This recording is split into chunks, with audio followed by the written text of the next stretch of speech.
مسجد میں اذان اور جماعت ہوتی ہو وہاں اللہ پاک کی رضا کے لیے نیت کے ساتھ ٹھہرنا اعتکاف کہلاتا ہے۔ اعتکاف 3 قسم پر ہے: واجب، سنت موقدہ، نفل۔ واجب یہ ہے کہ آپ نے سنت مانی کہ میرا مریض ٹھیک ہو جائے گا تو ہم اعتکاف کریں گے۔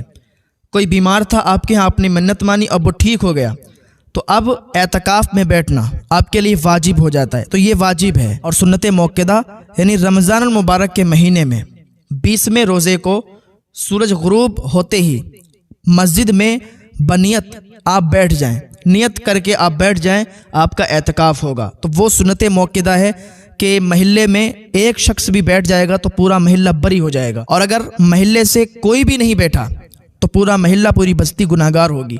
تو اعتکاف میں زیادہ سے زیادہ لوگ بیٹھ جائیں، بیٹھا کریں، یہ ثواب کا کام ہے۔ اور نفل یہ ایسا ہے کہ آپ مسجد میں داخل ہوئے، اعتکاف کی نیت کر لی، اور آپ جب تک مسجد میں ہے تب تک آپ کا اعتکاف ہے، اور جب آپ مسجد سے باہر نکلے تو پھر آپ کا اعتکاف ختم ہو گیا۔ اور اگر آپ اعتکاف کی نیت سے مسجد کے اندر داخل ہوتے ہیں اور عبادت میں مشغول ہوتے ہیں تو یہ بھی آپ کو اس میں بھی ثواب ملتا ہے۔ اعتکاف میں بیٹھنے سے پہلے کچھ چند باتیں دھیان رکھیں۔ اگر آپ اعتکاف میں بیٹھ رہے ہیں تو فالتو لوگوں سے پھر آپ مل نہیں سکتے۔ باہر کے لوگ آ کر آپ کے پاس بیٹھیں، ادھر ادھر کی باتیں کریں، خرافات کریں تو پھر آپ کو اعتکاف میں بیٹھنے سے کوئی ثواب نہیں ملے گا۔ دوسری چیز یہ ہے کہ آپ مسجد کے باہر نہیں جا سکتے، حاجت کے سمے جا سکتے ہیں، باتھ روم وغیرہ ہوتا ہے باہر کو، تو آپ اپنی حاجت سے جا سکتے ہیں۔ آپ کو استنجا کرنا ہے تو آپ مسجد سے باہر نکل سکتے ہیں، استنجا خانے تک جا کے اور اپنی حاجت کو پورا کر کے پھر آ سکتے ہیں۔ آپ کو غسل کرنا ہے، آپ جائیں، غسل کر کے آ جائیں۔ ایسا نہیں ہے کہ آپ کو دکان پر جانا ہے تو آپ دکان پر چلے جائیں، کوئی سامان خرید کر لے آئیں، تو ایسا اگر کریں گے تو ایک قدم بھی باہر نکالیں گے تو پھر آپ کا اعتکاف ٹوٹ جائے گا اور آپ کو کوئی ثواب نہیں دیا جائے گا۔ لہٰذا جو لوگ اعتکاف میں بیٹھتے ہیں تو ان باتوں کا خیال کریں کہ آپ کو مسجد کے باہر قدم نہیں رکھنا ہے، مسجد کے باہر نہیں جانا ہے۔ دوسری چیز، فالتو لوگوں سے آپ کو بات نہیں کرنا ہے، عبادت کرنا ہے۔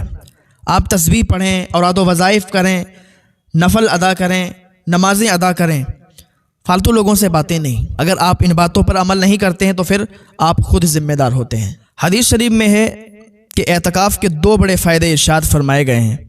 ایک یہ کہ انسان اعتکاف کی برکت سے گناہوں سے محفوظ رہتا ہے، اور دوسرا فائدہ یہ ہے کہ بہت سے نیک اعمال، مثلا نماز جنازہ، مریض کی عیادت کرنا، مظلوم کا ساتھ دینا، تو جو اعتکاف کی وجہ سے نہیں کر سکتا، مگر معتکف کو ان سب اعمال صالحہ کا ثواب مسجد میں بیٹھے ہوئے ہی ملتا رہتا ہے، الحمدللہ۔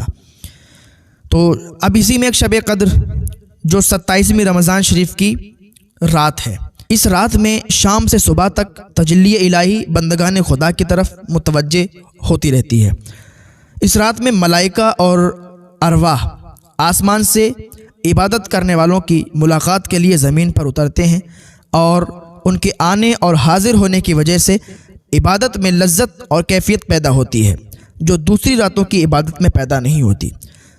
قرآن مجید اسی رات میں نازل ہوا ہے۔ اسی رات بہشت میں باغات لگائے گئے۔ شب قدر میں ایک ایسی ساعت ہے کہ جس میں جو دعا مانگی جائے وہ قبول ہوتی ہے۔ مسلمانوں کو چاہیے کہ شب قدر میں ایسی جامع دعا مانگیں جو دونوں جہانوں میں فائدہ بخش ہو۔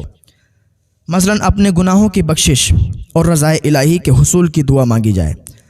ام المومنین سیدہ حضرت عائشہ صدیقہ رضی اللہ تعالیٰ عنہ فرماتی ہیں کہ میں نے عرض کی، یا رسول اللہ صلی اللہ تعالیٰ علیہ وسلم، آپ بتائیں کہ اگر مجھے لیلۃ القدر، شب قدر کا پتہ چل جائے تو میں کون سی دعا مانگوں؟ آپ نے ارشاد فرمایا کہ تو یہ دعا مانگ، اے اللہ بے شک تو معاف کرنے والا ہے اور معافی کو دوست رکھتا ہے، مجھے بھی معاف کر دے۔ اس رات میں نوافل پڑھنا، قرآن مجید کی تلاوت کرنا، تسبیح و تحلیل اور استغفار پڑھنا چاہیے۔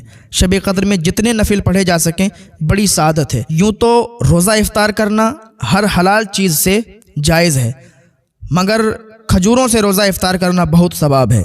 اگر کھجوریں وقت پر نہ مل سکیں تو پانی سے روزہ کھولنا چاہیے۔